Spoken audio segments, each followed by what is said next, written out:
அன்புக்கினிய மாணவ கண்மணிகளே, பெருமைக்குரிய பெற்றோர்களே, கண்ணியம் மிகுந்த சிறப்பு விருந்தினர் அவர்களே, அல்லாஹ்வின் பாதையில் பயணித்துக் கொண்டு செயல்பட்டு கொண்டிருக்கும் இந்த அமைப்பின் உறுப்பினர்களே, உங்கள் அனைவருக்கும் நமது தாய் திரு நாட்டின் 80வது சுதந்திர தின வாழ்த்துக்களை தெரிவிப்பதில் மிகவும் மன மகிழ்ச்சி அடைகின்றேன். மிக நீண்ட பயணம். அதற்கு முன்பு உள்ள காலத்தை நினைத்தால் நம் இதயங்கள் படபடக்கும் இல்லையா?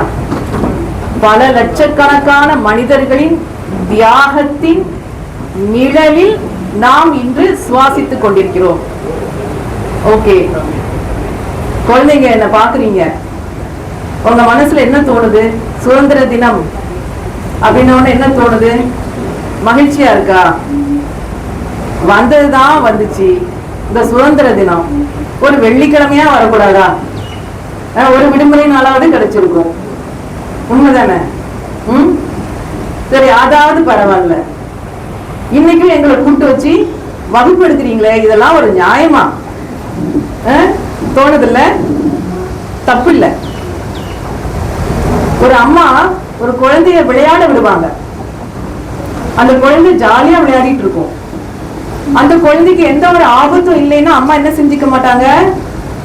கண்டுக்கவே மாட்டாங்க. அந்த குழந்தைக்கு எந்த ஒரு ஆபத்தும் இல்லை, பாதுகாப்பா விளையாடிக்கிட்டு இருக்குன்னா அந்த அம்மா என்ன செய்ய மாட்டாங்க? நல்லா விளையாட விடுவாங்க. அந்த குழந்தைக்கு ஒரு ஆபத்து வர்ற மாதிரி சூழல் இருந்தா, ஒரு ப்ராப்ளம் வர்ற மாதிரி இருந்தா அம்மா என்ன செய்வாங்க? அப்படி விட மாட்டாங்க இல்லையா? விடக்கூடாது இல்லையா? அதனால அம்மா என்ன செய்வாங்க? பாதுகாப்பிற்காக ஓடி வந்து அரவணைத்துக் கொள்வார்கள். அப்படி ஒரு சூழல்ல தான் நாம இருக்கோம். என்ன பிரச்சனை, என்ன பாதுகாப்பின்மை அப்படிங்கறதான் நான் சொல்ல வந்திருக்கேன். ஓகேவா? நான் சொல்ல போறது முதல்ல உங்க இடத்துல இருந்தா நான் பேச போறேன். உங்களுடைய நிலைப்பாடு எப்படி இருக்குன்னு நான் சொல்ல சொல்ல அது சரியா இருந்தா நீங்க கை தட்டணும். உங்களை பத்தி தான் நான் சொல்ல போறேன். அப்ப அது சரியா தப்பான்னு மத்தவங்களுக்கு தெரியணும்ல. அப்ப சரியா இருந்தா நீங்க என்ன செய்யணும்? கை தட்டணும். சரியா? நீங்க எல்லாம் ரொம்ப அறிவு மேதைகள், புத்திசாலிகள், வெரி ஷார்ப். நீங்க ரொம்ப ஷார்ப் குழந்தைங்க. என்ன சத்தத்தையும் காணோம்? நீங்க ரொம்ப ஷார்ப் தானே? உண்மையா இல்லையா? அப்ப கை தட்டுங்க. ஓகே. அதாவது எங்க காலத்துல எங்களுக்கு செகண்ட் தாட்டே இருக்காது. உட்கார சொன்னா உட்காருவோம், நிக்க சொன்னா நிப்போம், இதுதான் சாப்பாடுன்னா சாப்பிடுவோம். இது ஏன் எதுக்கு அப்படிங்கிற கேள்வியே கேட்க தெரியாது. ஆனா இன்னைக்கு காலம் எப்படி இருக்கு தெரியுமா? எங்க ஸ்கூல்ல எல்கேஜியோட ஃபர்ஸ்ட் டே உங்களை மாதிரி ஒரு குட்டி குழந்தை அதுல வந்திருந்தா, ஆசிரியர் எப்போதும் போல முதல் நாள் என்ன செய்ய மாட்டோம்? முதல் நாளே பாடத்தை எடுத்துருவோமா? முதல் நாள் என்ன நடக்கும்? அறிமுகம் நடக்கும். உங்க பேரெல்லாம் கேட்பாங்க, உங்களுடைய ஆசைகள் எல்லாம் கேட்பாங்க, ஆசிரியர் அவங்கள பத்தி சொல்லுவாங்க, வகுப்புக்கான ஏதாவது விஷயங்கள் ரூல்ஸ் இருந்தா அதையெல்லாம் நீங்க பின்பற்றணும்னு உங்களுக்கு கைட் பண்ணுவாங்க. முதல் நாள் அப்படித்தானே நடக்கும். இவ்வளவு காலமா அப்படிதான் நடந்தது. ஆனா இன்றைக்கு எல்கேஜில என்ன நடந்தது தெரியுமா? அந்த குழந்தை கேக்குறா, எப்ப பாடம் நடத்துவீங்க? இன்னைக்கு என்ன எங்களுக்கு சொல்லித்தர போறீங்க அப்படின்னு கேக்குறாங்க. அந்த அளவுக்கு ரொம்ப ஷார்ப்பு, ரொம்ப கேள்வி கேட்கின்ற ஆற்றல், இன்னும் சொல்ல போனா கம்யூனிகேஷன் ஸ்கில், உலகளாவிய ஒரு தொடர்பு உங்ககிட்ட இருக்கு. எங்க காலத்துல கிடையாது. உங்களுக்கு இங்க இருந்து அமெரிக்கால தொடர்பு படுத்திக்கலாம், இங்க இருந்து எந்த செய்திகளையும் அங்கே பரவை செய்யலாம், அங்க இருந்து உங்களுக்கான செய்திகள் உங்களுக்கு வரும். ஒரு குழந்தைக்கு நியூசிலாந்துல ஒரு ஃப்ரெண்ட் இருக்க முடியுமா? இருக்க முடியும். ஜப்பான்ல ஒரு தோழி இருக்க முடியுமா? இருக்க முடியும். ஆஸ்திரேலியால ஒரு ஃப்ரெண்ட் இருக்க முடியுமா? இருக்க முடியும். கற்பனைக்கு எட்டாத அதிசயம் எங்களையும் பொறுத்த வரைக்கும். உங்க காலத்துல அது இருக்குது. எல்லா விஷயங்களையும் தெரிஞ்சுக்கிறீங்க. எதைத்தான் தெரிஞ்சுக்காம இருக்கீங்கன்னு எங்களுக்கு புரியல. அந்த அளவுக்கு தெரிஞ்சுக்கிறீங்க. அவ்வளவு தூரத்துக்கு உங்களுக்கு என்ன இருக்கு? டெக்னாலஜி கையில இருக்கு. அப்படிதானே? கிரிக்கெட் பத்தி பேச முடியுது உங்ககிட்ட. உங்ககிட்ட கொரோனா பத்தின, டிசீஸ் பத்தின விஷயங்கள், சயின்ஸ் பேச முடியுது, ஹிஸ்டரி பேச முடியுது, சமூக நிலைகள் பேச முடியுது, நாட்டினுடைய தலைவரை பத்தி பேச முடியுது. பார்லிமெண்ட்ல என்ன இன்னைக்கு நடந்துச்சுன்னு கேட்டா ஆக்ஷனோட சொல்றீங்க. இவ்வளவு பெரிய மாற்றம். இதெல்லாம் சரிதானே நான் சொல்றது? உண்மைதானே? அப்ப என்ன செய்யணும்?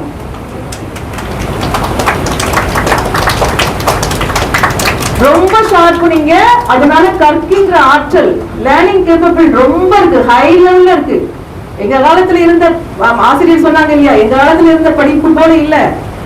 சயின்ஸ் எல்லா துறையுமே கடினமானதாகவும் ஆழமானதாகவும் அவ்வளவு சிறப்பா நீங்க கத்துக்கிறீங்க, ரொம்ப எளிதா கத்துக்கிறீங்க, அவ்வளவு சூப்பரா இருக்கீங்க, அப்படியே வைரம் மாதிரி இருக்கிறீங்க, வைரம் மாதிரி ஜொலிக்கிறீங்க. இந்த மாதிரி இருக்கிற ஒரு குழந்தைகள் தான் எதிர்காலத்துல வந்து சிறந்த விஷயங்களை சாதிக்க போறாங்கன்னு நிறைய பேருக்கு தெரியுது. உங்களை பார்த்து என்ன சொல்றாங்க, ஃபியூச்சர்லாம் வேற லெவல்ல வரப்போகுது அப்படின்னு சொல்றாங்க. அவ்வளவு சிறப்பாக இருக்கக்கூடிய உங்களுக்கு சில சவால்கள் இருக்கு, சேலஞ்சஸ் இருக்கு, அதையும் பார்க்கணும்ல. சேலஞ்சஸ் இருக்கும் தானே லைஃப்ல? இருக்கும் தானே? என்ன சேலஞ்ச் இருக்கு? காலையில எந்திக்கிறதே ஒரு சேலஞ்ச். ஆனா உண்மையிலே சேலஞ்ச் என்ன தெரியுமா? உங்களுடைய தகவல் சுமை. கல்லூரி மாணவர்களுக்கும் சரி, உங்களுக்கும் சரி. எங்கள் வயதுல வந்து அந்த பிரச்சனை இல்லை, இன்னைக்கு வரைக்கும் எங்களுக்கு அந்த பிரச்சனை இல்லை. உங்களுக்கு ஒரு தகவல் சுமை, எல்லாம் தெரிஞ்சிருக்கணும். கொரியன் சீரியல்ஸ் பத்தி கேட்டாலும் சொல்ல தெரியணும், வேர்ல்டு கிரிக்கெட் பத்தி கேட்டாலும் சொல்ல தெரியணும், பக்கத்து தெருவில் என்ன நடந்துச்சுன்னு கேட்டாலும் சொல்ல தெரியணும். சொல்ல தெரியலன்னா என்ன ஆயிடுது? சொல்ல தெரியல என்ன ஆகும்? ஃப்ரெண்ட் ஒரு கேள்வி கேட்கிறாங்க, கலந்துரையாடல் நடக்குது, உங்களுக்கு ஒரு விஷயம் தெரியலன்னு சொன்னா என்னது? மிகப்பெரிய என்னது அவமானமா? நமக்கு ஒரு விஷயம் தெரியலன்னா என்ன? நமக்கு ஒரு விஷயம் தெரியலன்னா அது தப்பே கிடையாது. ஆனா அது குவாலிட்டியான விஷயம் தானா, அது உண்மையிலே தெரிஞ்சிருக்க வேண்டிய விஷயம் தானா அப்படிங்கறத நம்ம யோசிக்கணும். இவ்வளவு ஞானம் பெற்ற குழந்தைகள் நீங்க என்ன யோசிக்கணும்? ஃப்ரெண்ட்ட எதுக்கும் பயனில்லாத கேள்விகளை கேட்டா அதை தெரிஞ்சு என்ன ஆக போகுது, அதை தெரிஞ்சு என்ன ஆக போகுதுன்னு நீங்க முடிச்சிடலாம். ஆனா அவர்களுக்கு முன்பாக நீங்கள் கோமாளிகளாக ஆக வேண்டாம், அது அவசியமே இல்லை. அப்படி ஒரு ட்ரெண்டை உருவாக்காதீங்க. யார் உருவாக்கிய சட்டம் அது? ராமானுஜம் ஒரே ஒரு விஷயத்துலதான் அவர் வந்து டேலண்ட். எதுல? கணித மேதை ராமானுஜன் பேர் வாங்கினார். எதுல? மேக்ஸ்ல மட்டும்தான் டாப். இன்னைக்கு வரைக்கும் பேசிட்டு இருக்கோம். அவர் கண்டுபிடித்த தியரத்துக்கெல்லாம் இன்னும் முடிவு கண்டுபிடிக்க முடியல, அவ்வளவு தூரத்துக்கு உருவாக்கி வச்சிருக்காரு. ஒரு காரியத்தில், ஒரு விஷயத்தில் நீங்கள் சிறந்து விளங்குவதே சிறப்பு. எல்லா விஷயத்தையும் மண்டைக்குள்ள போட்டு குழப்ப வேண்டிய அவசியம் இல்லை, அது ஒரு சேலஞ்ச். தேவையானவற்றை மட்டும் தெரிந்தால் போதும். ஓகே, அடுத்தது உங்களுக்கானது மிக முக்கியமானது.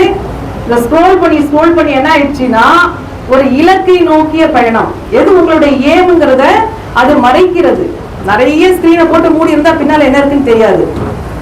எல்லாரும் வந்து அமர்ந்தோம், ஆனா மருத்துவர் மட்டும்தான் எழுந்து வந்து முதல்ல ஜன்னலை எல்லாம் திறந்தாங்க. புரியுதா? எது அறிவு? இயற்கையோடு இணைந்து வாழ்வதுதான் அறிவு.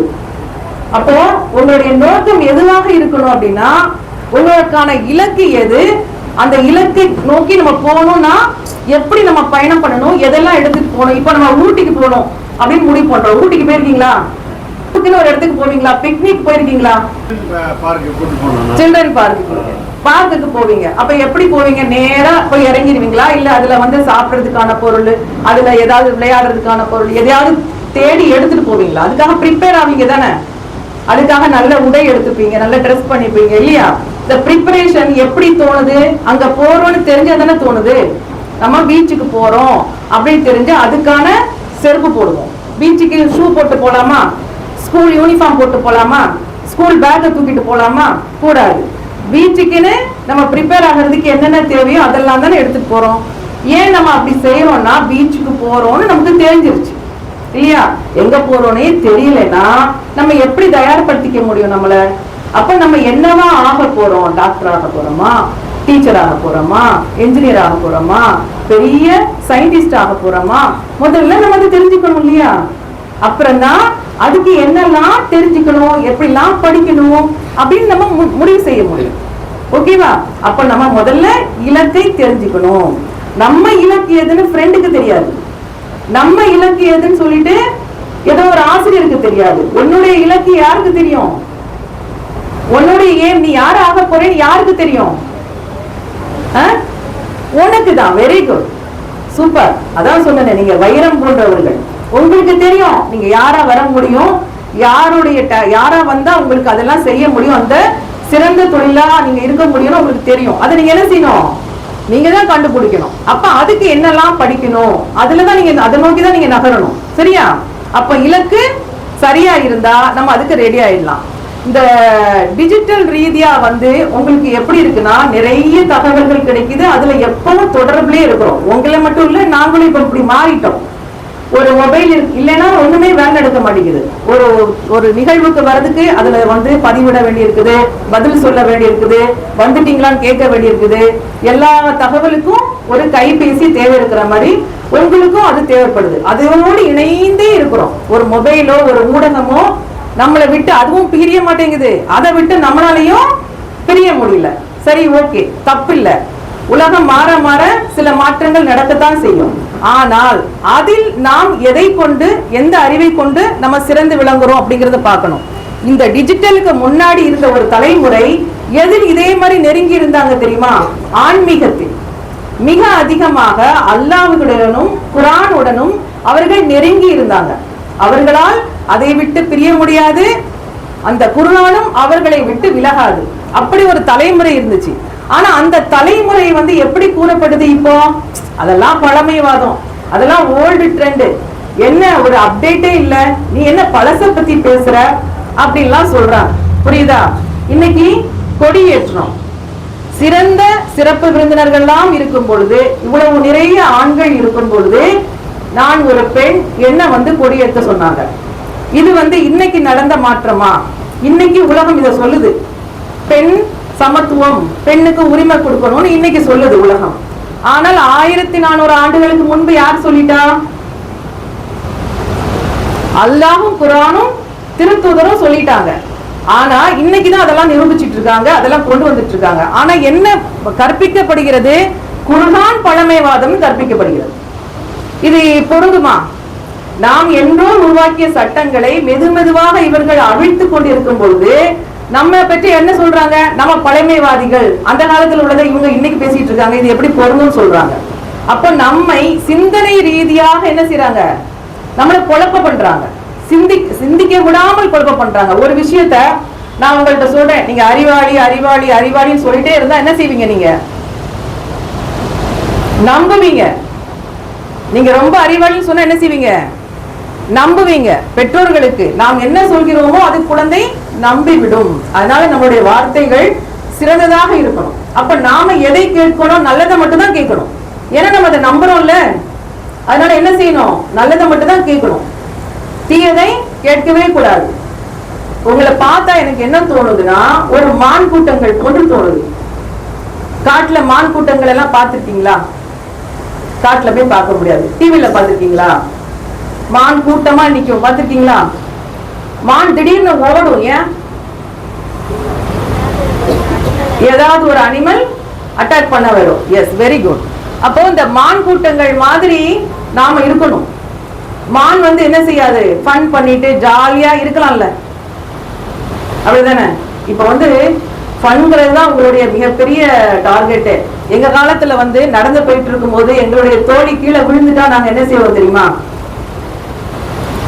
ஓடி போய் தூக்கி விட்டுட்டு என்ன ஆச்சு ஏதாச்சுன்னு சொல்லி தட்டி கொடுத்து அவளுக்கு ஆறுதல் தெரிவிப்போம். இப்போ உங்க காலத்துல எப்படி இருக்கு? நடந்து போயிட்டு இருக்கீங்க, உங்க ஃப்ரெண்டு டமால்னு விழுந்துட்டா, உடனே சிரிப்பு இல்லையா? உடனே அதை பார்த்து சிரிக்கிறது. அது சரிதானா? இல்ல இல்ல, நம்ம விழுந்து மத்தவங்க சிரிச்சா கஷ்டமா இருக்கும்ல. அப்ப அப்படி செய்யக்கூடாது. புரியுதா? அப்போ எப்பவுமே எல்லாத்தையுமே பண்ண எடுக்கக்கூடாது. அதுக்குன்னு சந்தோஷம் இல்லாத, எந்த கழிப்பும் இல்லாத விளையாட்டுக்கு வாழ்க்கைக்கு நான் சொல்லல. எதுக்கு சிரிக்கணும் எதுக்கு சிரிக்க கூடாதுன்னு இருக்கு, அதை புரிஞ்சு வாழணும். அதை யாராவது தப்பா செஞ்சா சொல்லி கொடுக்கணும், இதுக்கு சிரிக்க கூடாது, அவளுக்கு வேதனைன்னு சொல்லி கொடுக்கணும், கத்து கொடுக்கணும். நாமும் நம்மை சரி செய்யணும், நம்ம ஃப்ரெண்டுக்கும் என்ன செய்யணும்? சொல்லி கொடுக்கணும். ஓகேவா?